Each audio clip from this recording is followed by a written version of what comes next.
ভারতের রাস্তা ধরে যেতে হবে ভুটানে, তবেই পাওয়া যাবে মহাদেবের দর্শন। আর দেবাদিদেবের ভক্তরা সমস্ত কষ্ট সহ্য করে পৌঁছে যান জয়ন্তী মহাকাল ধামের এই শিবতীর্থে, যা বড় মহাকাল ধাম নামে পরিচিত। শিবরাত্রি উপলক্ষে জয়ন্তী মহাকাল ধামে লক্ষাধিক দর্শনার্থীদের সমাগম লক্ষ্য করা গেল। ডুয়ার্সের শিবতীর্থ জয়ন্তী মহাকাল ধামে প্রতি বছর উত্তরবঙ্গের বিভিন্ন জেলা এবং প্রতিবেশী রাজ্য আসাম সহ বেশ কয়েকটি রাজ্য এবং প্রতিবেশী দেশ ভুটানের থেকে লক্ষাধিক দর্শনার্থীদের সমাগম হয়।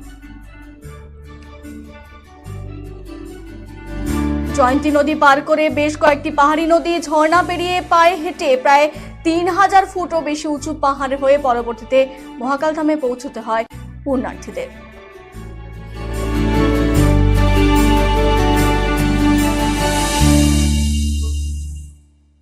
এখানে এসে তো ভীষণ ভালো লাগছে।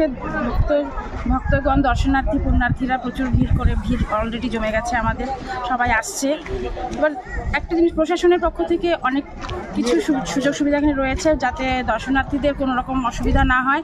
এখানে আমাদের মেডিকেল ক্যাম্পও রয়েছে, পুলিশ ক্যাম্প রয়েছে। কোনো অসুবিধা হলে পরে পুণ্যার্থীদের অবশ্যই এখানে সহযোগিতার জন্য হেল্প ডেস্ক রয়েছে।